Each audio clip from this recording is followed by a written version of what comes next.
नमस्कारम सत श्री अकालम वाहेगुरु जी का खालसा वाहेगुरु जी की फतेह। आ जाइए आ जाइए आ जाइए आ जाइए। All student are come in my class now. I am पूरी इंग्लिश मुझे आती नहीं है, English is not come to me. देख लेते हैं क्या चल रहा है। ठीक है, आप जितने भी आए हो आ जाओगे। धीरे धीरे हम पढ़ाना शुरू कर देते हैं बिना किसी समय को बर्बाद किए हुए। चलो भक्तों, फिर हम शुरू करते हैं। आपका 2 मिनट कमेंट, 2 कमेंट देख लेता हूं क्या चल रहा है। उसके बाद सब फालतू बातें करे जिन्हें जिस और हो और लागे ही सही में एक्चुअल पढ़ाई करने वाला टावर कम ही है। हाँ बिल्कुल कम ही है पढ़ाई करना रमना। सर धुरीना पर किन गयो सर, आजकल लाइव बेंच को नहीं लियो मैं तो। मेरे तो थारे बिना और रमाकांत जी बिना मन ही को नहीं लागे, वीडियो मेंस के बेंच में लियो। ठीक है कमल जाट, अभी आयो। चलो गुरुदेव प्रणाम, निवाई टोंक से कल तारा नगर आ रहा हूँ, आ जाए तो रोके कौन है। ये धमकी दे रहे हम कल आ रहे हैं देख लेना। ओके कह रहे, चलो कोई बात नहीं, आते रहेंगे हम, अपना शुरू करते हैं पढ़ाई। ठीक है चलो देखो, कल हमने क्या पढ़ लिया था बिना समय को बर्बाद किए में। कल हमने पढ़ लिया था मेवाड़ का इतिहास, कंप्लीट कर लिया। ध्यान रहे मेवाड़ का इतिहास मैंने उतना ही कराया जितना 10th क्लास के पहले लेसन में दे रखा था। इसके अलावा मैंने ज्यादा आपको एक्स्ट्रा बातें नहीं बताई, क्योंकि एक्स्ट्रा बातों के लिए एक्स्ट्रा पढ़ेंगे। अभी सिर्फ उतना ही पढ़ो ना जितना तुम्हें जरूरत है, जितने से तुम्हारा काम चल जाए, हमारा काम चल जाए, कुछ दूर वो चले कुछ दूर हम चले। ऐसे करते करते हमने टेम्पो का किराया भी बचा लिया। आज जो हम पढ़ेंगे वो पढ़ेंगे मारवाड़ का इतिहास। मारवाड़ का इतिहास सर, ये मारवाड़ कट्ठे की है, देखो कट्ठे की है मारवाड़। हम ज्यादा डिटेल नहीं करेंगे, हम उतनी बातें करेंगे जितनी बातें हमारी 10वीं क्लास की किताब में बताई गई, क्योंकि बहुत सारे 10वीं के बच्चे भी इस वीडियो को देखेंगे तो उनका बच्चों का उतना ही दिमाग होता है जितना वो ग्रहण कर सकते हैं। और आपको भी कंपटीशन में यहीं से पूछना है तो हम उतना ही पढ़ लेना। देखिए मारवाड़ में किस वंश का शासन था, तो बच्चों मारवाड़ में जो शासन था वो राठौड़ वंश का था। राठौड़ों की राजस्थान में कई रियासतें थी, जिसमें आपकी मेन रियासत राठौड़ों की थी जोधपुर। उससे जोधपुर से एक रियासत निकली बीकानेर, और जोधपुर से एक रियासत निकली किशनगढ़। ये 3 राठौड़ों की मुख्यतः रियासतें थी। थोड़ा सा परिचय दे रहा हूं जो आपकी किताब में नहीं दिया, फिर किताब में दी वो बातें पढ़ेंगे। वैसे मेड़ता में भी राठौड़ थे, मेड़तिया जिन्हें कहा जाता है। नागौर में भी राठौड़ थे, और भी छोटी मोटी शाखाएं रही होगी। फिर ठीक है। और मेन जो राठौड़ों की रियासत है वो जोधपुर थी, जोधपुर से ही बाकी सारी रियासतें निकली हैं। अब देखिए आगे चलते हैं। गोपीनाथ शर्मा, नाम तो नहीं दिया गया है 10वीं क्लास में, बस इतना ही दिया है कि गोपीनाथ शर्मा कहते हैं कि दक्षिणी भारत में एक जाति थी राष्ट्रकूट। नाम क्या था जाति का? राष्ट्रकूट। जब आप गुर्जर प्रतिहार पढ़ोगे वहां राष्ट्रकूटों का जिक्र होगा कि त्रिपक्षीय संघर्ष हुआ पाल, गुर्जर प्रतिहार और राष्ट्रकूटों में। तो राष्ट्रकूटों की एक शाखा जो है वो उत्तर भारत की ओर आई होगी, यूपी, बदायूं, कन्नौज साइड की ओर। अब मेरे बच्चे राष्ट्रकूट शब्द बोलने में जोर आता है, जोरारो कामा पगदी करा कोनी, तो राष्ट्रकूट को क्या बोलने लगे? रहटकूट बोलने लगे। रहटकूट बोलने में भी जोर आवे तो रहटकूट को बोलने लगे रठउड़। रठ है ऊड़, और रठउड़ का ही परिष्कृत रूप क्या है? राठौड़। यानी राठौड़ जो शब्द है, राठौड़ शब्द जो है वो राष्ट्रकूट से रहटकूट, रहटकूट से रठउड़ और रठउड़ से बना है राठौड़। यानी गोपीनाथ शर्मा ये कहते हैं कि राठौड़ जो है वो दक्षिणी भारत की एक जाति राष्ट्रकूट की एक शाखा है। ये बात गोपीनाथ शर्मा कहते हैं, लेकिन किताब में इतना ही लिखा है कि राठौड़ों का संबंध जो है वो दक्षिणी भारत से है। ठीक है, अब देखिए अब आपकी किताब 10वीं में क्या लिखा है। 10वीं किताब में लिखा है कि कुछ विद्वान राठौड़ों को हिरण्यकश्यप की संतान मानते हैं। किसकी? हिरण्यकश्यप। कौन विद्वान मानता है ये नहीं लिखा, सिर्फ इतना लिखा है कि कुछ विद्वान राठौड़ों को हिरण्यकश्यप की संतान मानते हैं। ठीक है, जोधपुर की ख्यात, क्योंकि मैन है वो, जोधपुर की ख्यात में राजा को विश्वतुमान, विश्वतुमान ये साथ साथ में लिखते जाना भाई।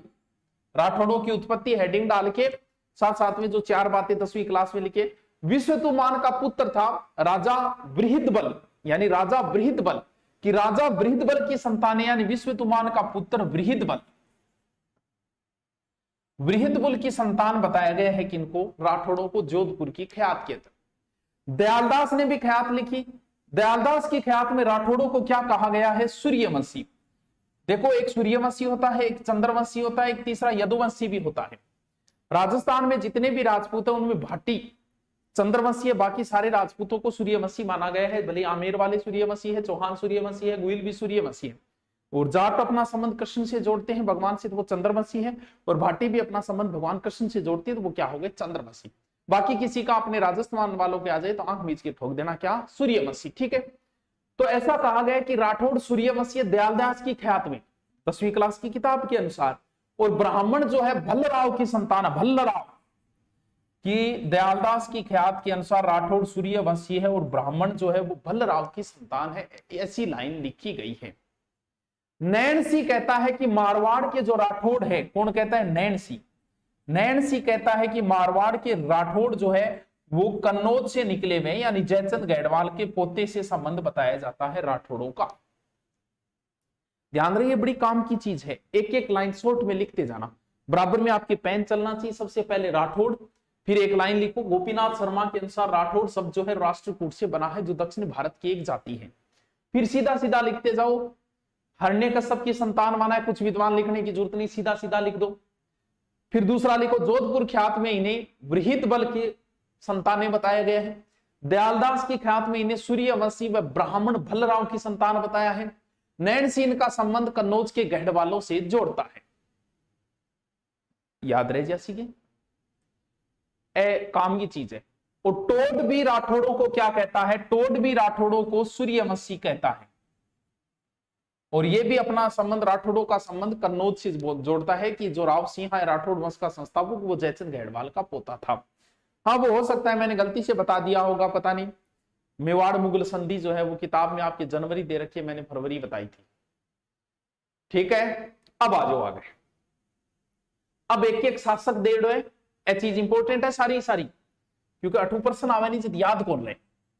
अब आप एक एक एक एक बताओ। देखो, इसमें नहीं बताया गया, लेकिन मैं बता रहा हूं ताकि याद रहे।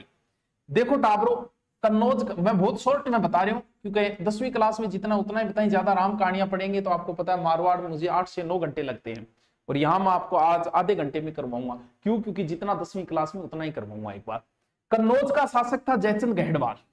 कौन? जयचंद गढ़वाल।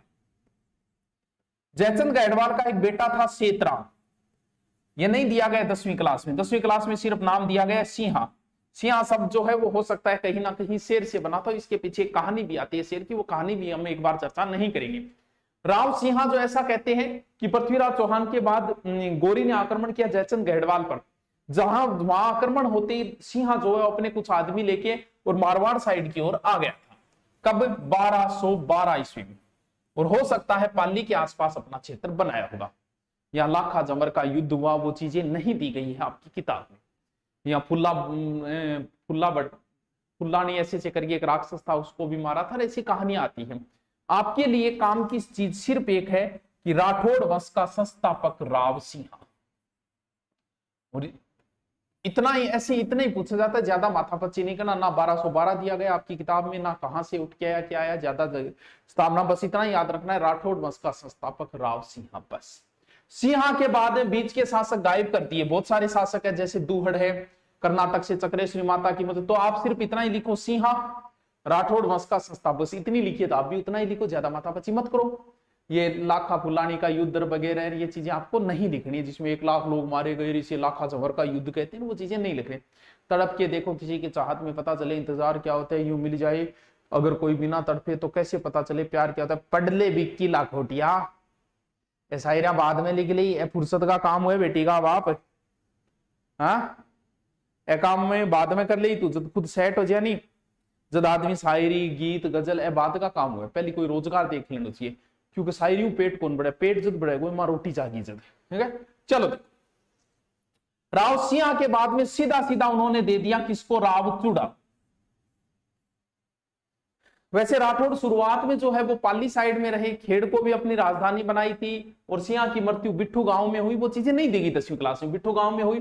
फिर इसके बाद में दूहड़ आया, जो कर्नाटक से चक्रेश्वरी माता की मूर्ति लाए, जिसे नागणेची माता कहते हैं, नगाड़ा में लगवाई, वो नागणेची माता राठौड़ को दी, वो चीजें नहीं दी गई, सीधी गायब कर दी गई। अब राठौड़ वंश का इसे वास्तविक संस्थापक माना जाता है। अभी जो ग्राम सेवक का पेपर हुआ था उसमें आया था कि राठौड़ वंश का संस्थापक, तो उसमें सिंहा ऑप्शन ही नहीं था। तो वास्तविक ये माना जाता है, रियल ये माना जाता है, क्योंकि वास्तविक को मतलब हुआ कि राजा की एक परिभाषा है। जी मैं कह दूं कि टाबरो मैं राजा हूं, थे को गा कौन सी रियासत को रहा है बता तो शुरू, सेना साना घटाए सागे ही रखा है, गाड़ली मोटरसाइकिल पर फिरते रहे, क्यों बावड़ी बात करे, क्योंकि राजा की एक परिभाषा है। राजा का दुर्ग होना चाहिए, राजा का सेना होनी चाहिए, साप्तांग सिद्धांत है। राजा का सेना होनी चाहिए, राजा का खजाना होना चाहिए, राजा का मित्र होना चाहिए, राजा का रियासत होनी चाहिए, मंत्री होना चाहिए। इ तरीको साप्तांग सिद्धांत हुए, जो को साप्तांग सिद्धांत ने मानने को नहीं, वही के मानी जाएगो, वही टाबरो राजा माने जाओगे। समझा के बात ने, तो राजा की परिभाषा पर खड़े कोई उतरे। चूड़ा इतना बिना उसके मंडोर बहुत पहले उपस्थित, मंडोर पर शासन कराया करता गुर्जर प्रतिहार शासक को इंदा, इन शासक वगैरह को नाम कौन दियो, सीधो ही बताया मंडोर को अपनी राजधानी बनाई, बाकी बातें नहीं लिखी गई।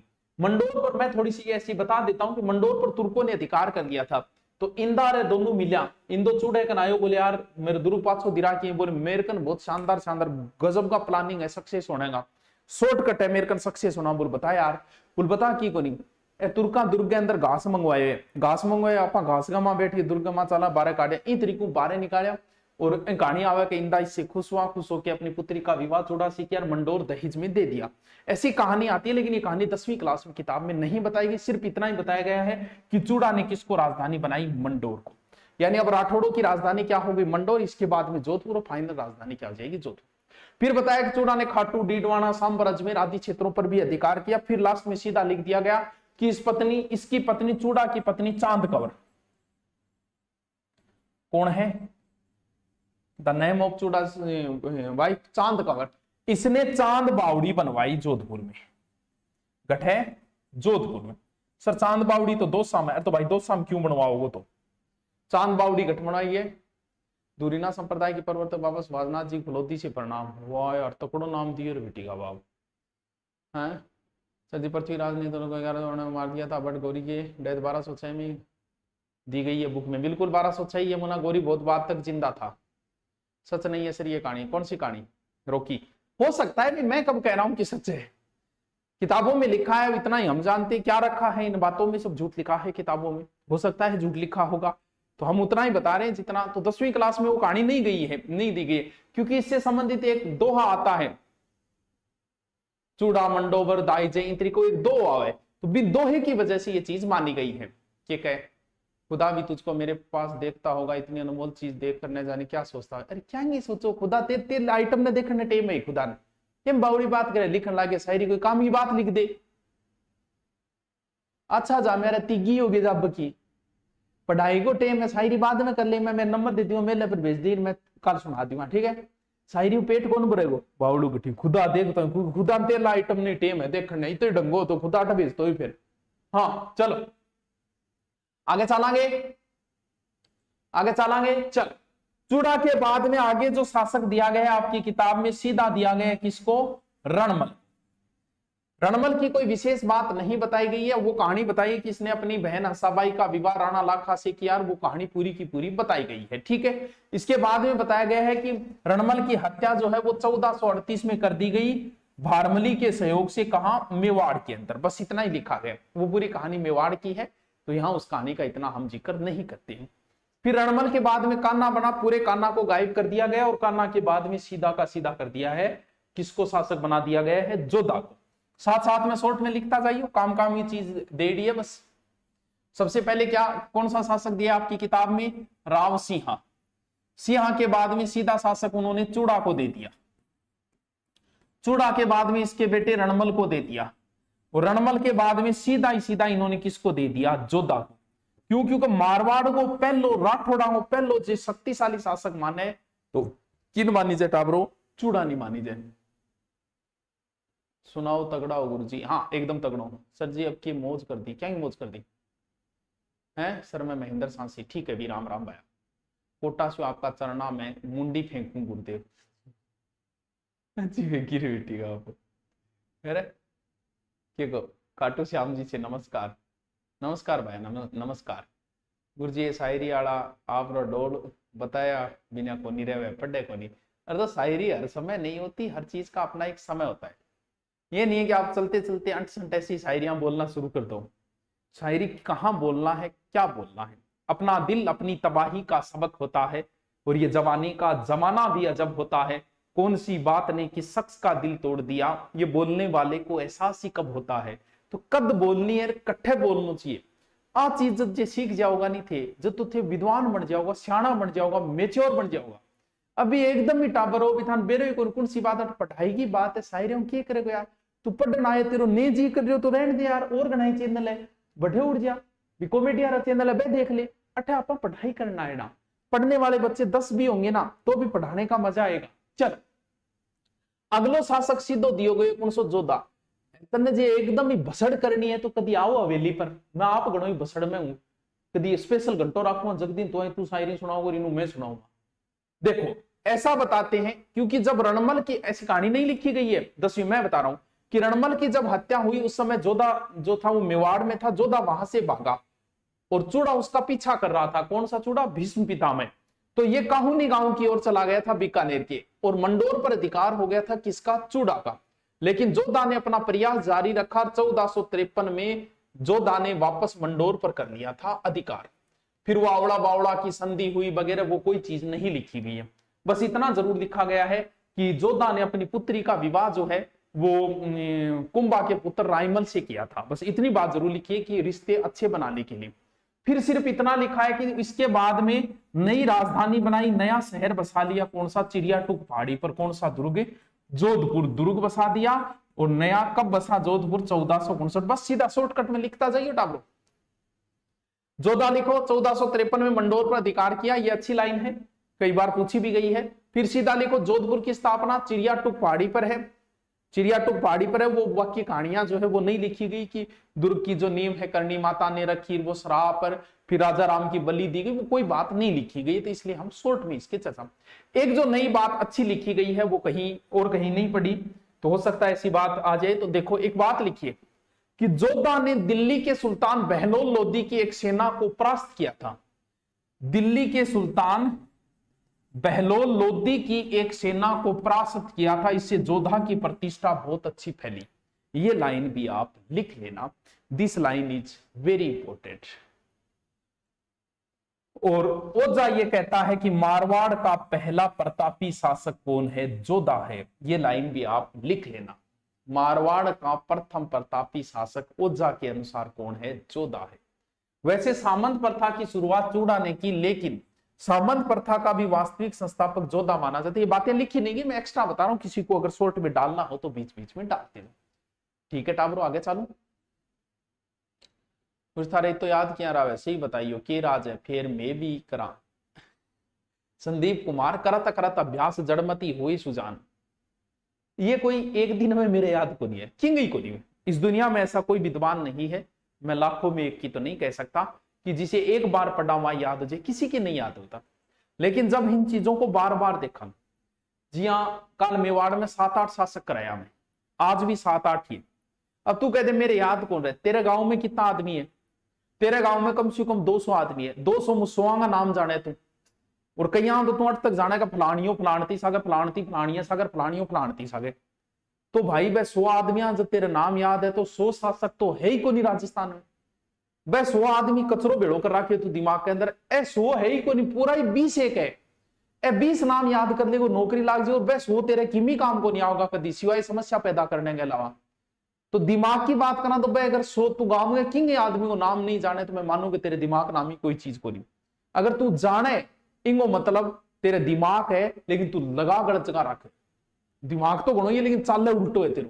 तो अठे चला इतना है, 4 नाम बड़ा याद करना, गांव का 4 नाम रट रखे, ए 4 नाम रट ले, नौकरी मिल जी। तो बार बार आ चीजा पढ़ेगा तो खुद वे खुद जानकार सौ लगन लाई जाते हैं। तनिया लगेगा कि जोधा रणबल आज भी जान बिन्ने फिरे, कभी जाऊंगा मिल गया आऊंगा। क्यों? क्योंकि जीवंत इतिहास हो जाए। जब बार बार इन चीजों को पढ़ो तो आपको लगेगा कि आज भी ये है, क्योंकि ये अपने से लगने लग जाता है, इनसे प्रेम सा होने लग जाता है। चलो देखो आगे चला, आगे चला, आगे सीधो सीधो इंगे बाद में सूजा हुए सातल देव सीधा सीधा 10वीं किताब में गायब कर दिया, गांगे ने भी गायब कर दियो, और सीधो ही सीधो लिख दियो कि मालदेव ने। क्योंकि मालदेव एक मारवाड़ को प्रतापी शासक हो मालदेव। मालदेव का एक भी उपनाम नहीं लिखा गया है 10वीं क्लास में, लेकिन मैं बता देता हूं, शॉर्ट में बोल देता हूं जल्दी जल्दी, जिसको लिखना हो वो वीडियो बाद में धीरे चला के लिख लेना। देखो मालदेव के कई उपनाम है। इसे 52 युद्धों, शुरुआत में मालदेव जो शासक बना था, ये छोटी बता रहा हूं, वो बातें बता रहा हूं जो आपकी 10वीं क्लास की किताब में नहीं है। मालदेव जब शुरुआत में शासक बना था तब इसके पास 2 ही परगने थे, जोधपुर और सोचत। उसके बाद में मालदेव ने 52 युद्ध और 58 परगनों का विजेता, ये 52 युद्ध 58 परगना, इसे हसमत वाला राजा कहा जाता है। फारसी इतिहासकारों ने इसे हसमत वाला यानी शक्तिशाली राजा कहा है। इसे हिंदू बादशाह तक कहा गया है चारण इतिहासकारों द्वारा, हिंदू बादशाह। हिंदू सुल्तान कौन है? कुंभो। हिंदू पंथ कौन है? सांगो। और इसे क्या कहा गया है? हिंदू बादशाह। भारत का प्रबल हिंदू पुरुषार्थी, प्रबल हिंदू पुरुषार्थी मालदेव 52 युद्धों का विजेता है। इसने कई युद्ध जीते। ध्यान रहे, जब मालदेव खानवा युद्ध में गया था उस समय मालदेव राजा नहीं था, कुंवर था। ये बात सीधी सीधी 10वीं क्लास किताब में बहुत बढ़िया तरीके से लिख रखी है कि उस समय राजा राव गांगा था, मालदेव को युद्ध में भेजा था। उसमें मालदेव राजा नहीं था, क्या था? मालदेव एक कुंवर था। ऐसा लिखा गया कि सबसे पहले इसने 1532 में भद्राजुन के बीरा को हराया। और ऐसा भी कहते हैं कि जब बहादुर शाह ने मेवाड़ पर आक्रमण किया था रानी कर्मावती के समय, विक्रमादित्य के समय, तब भी मालदेव ने 1532 के उस समय उसने सहायता की थी। फिर लिखा है कि मालदेव ने विवाह किया जैसलमेर के लूणकरण भाटी की पुत्री से। किससे? उमादे से। लूणकरण भाटी की पुत्री उमादे से 1536 में इसने विवाह किया। ये उमादे किसी वजह से नाराज होके, और नाराज का कारण जो 10वीं क्लास किताब में दिया गया वो ये दिया गया है कि नाराज इसलिए हुई, कहते हैं कि लूणकरण ने प्लान बनाया कि जब मालदेव अब की बार ससुराल आओगे जब मार देंगे, जब बताओ अनुसूचना पुगा दी के थे ना आइयो पीयूजी और मैं आ जाऊंगी। बताते हैं कि जब बाद में रूठी रानी जो उमादे है वो पीहर आई, ससुराल आई, तो मालदेव ने बात नहीं की, इस वजह से वो नाराज हो गई थी। ये कहानी दी गई है 10वीं क्लास की किताब के अंदर। तो ध्यान रहे, बस इतना ही लिखा है कि उमादे इतिहास में रूठी रानी नाम से जानी जाती है। और इस रूठी रानी का महल कहाँ है? अजमेर में। कि ये नाराज होके कहाँ आ गई थी? अजमेर। 10वीं क्लास किताब में गुरुजी डेंगू हो गया, किंग हो गया, अभी डेंगू फैल रही को नहीं। और बाद में ऐसा लिखा कि 4344 ने मालदेव को शेरशाह के आक्रमण का सामना करना किया। उसने पाइबा साहिबा युद्ध को गायब कर दिया, बिरमदेव वाले को भी गायब कर दिया, नागौर के दौलत खां वाले को भी गायब कर दिया, हरमाड़ा का युद्ध भी गायब कर दिया 10वीं क्लास किताब में। और सीधा सीधा शॉर्ट में दे दिया उसने गिरी सुमेल का युद्ध। गिरी सुमेल का युद्ध तारीख भी दी गई है 5 जनवरी 1544। लिखा है कि मालदेव और उसके सेनापति जेता व कुंपा के मध्य एक प्रकार से अविश्वास पैदा कर दिया। मालदेव यहां से वापस जोधपुर के बाद सिवाना चला गया था। जेता और कुंपा बड़ी वीरता से लड़े। और बाद में इस युद्ध का एक प्रत्यक्षदर्शी इतिहासकार था अब्बास खां सरवानी, जिसने तारीख शेरशाही पुस्तक लिखी थी।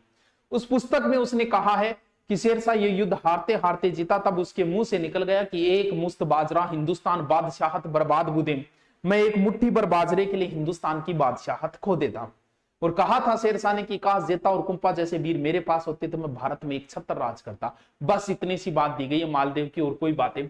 जबकि मालदेव ने मारवाड़ में सर्वाधिक दुर्ग बनवाए, जिसे पोखरण दुर्ग है, मेड़ता दुर्ग है, और मालकोट दुर्ग है, नागौर दुर्ग का जीर्णोद्धार, वो बातें सारी गायब कर दी गई है। बस इतनी बातें लिखी गई जितनी मैंने आपको बताई है, वरना मालदेव पूरा 1 घंटा लेता है। मालदेव बड़ा शासक है। और बताओ आगे चलूं? और बताओ आगे चलूंगे? सर मन पढ़नो को नहीं फिर भी टॉप करना है। सर जी मन पढ़नो को नहीं फिर भी टॉप करना है, ये क्या मुना है? ठीक है, बिना ब्याह टाबर है। गुरुजी पशुधन सहायक की परीक्षा 4 जून को है अभी। अच्छा 4 जून, मई, जून, अच्छा ठीक है, डलवा देंगा। कोटपुतली जयपुर में आइडा होगी गुरुजी। जयपुर में आकर तो सदा ही आता, जयपुर पढ़ाना था है। तू कह तो और आ जाऊंगा आपने, की बात है, बाकी इच्छा कौन रही है, ठीक टेम कौन मिले। आगे चालू, आगे चालू काल कराने में, आप बताओ है? आगे चलूं काल कराने बेटी का बापो। सर जी ऑफलाइन आके हम एक क्लास ज्वाइन कर सकते हैं क्या, या पूरा कोर्स ही लेना पड़ेगा? पूरा कोर्स ही 1100 रुपया पूरा लिया। एडबिंग में 1 क्लास और क्यों 1100 देंगे मेरे पास? 1 क्लास ले चाहे 10 क्लास ले, लिया के यहाँ तो लिया तो की कोई नहीं, गुरुदक्षिणा है। सर ऐप में राजस्थान जी के का पैड कर रखा है, नोट्स डाउनलोड, नोट्स पैड नहीं है। चलो आगे करंट दूं, बताओ है, बताओ। अरे आगे चालू, मारवाड़ एक दिन मौजे था लागो रान कट्टी कर दी। रानकटी कौन 10वीं क्लास में जीतो, अभी तो एक दिन में आराम हो जाए। चलो कोई नहीं, तो फिर ऐसा करते हैं, बाकी मारवाड़ कल पढ़ लेंगे, ठीक है बस फिर राजी। चलो कोई कह चलो और कोई कह काल। चलो आज मैंने भी एक दो ब्याह हम जानो है, तो कल पढ़ लेंगे मारवाड़ को। आप इतना ही पढ़ लो, जो नए बच्चे हैं ना वो जीके में इतना ही पढ़ लो जितना 10वीं क्लास किताब में दिया। हम सारी क्लास किताबें पढ़ेंगे, 10वीं पढ़ेंगे, 11वीं पढ़ेंगे, 12वीं पढ़ेंगे, अब किताबें पढ़ेंगे हम। और ध्यान रहे ऑब्जेक्टिव नहीं पढ़ेंगे, ऑब्जेक्टिव देखो टॉपिक से संबंधित जो होंगे तो पढ़ लेंगे, वरना ऑब्जेक्टिव नहीं पढ़े। ऑब्जेक्टिव और बहुत चैनल है, वहां देख लेना।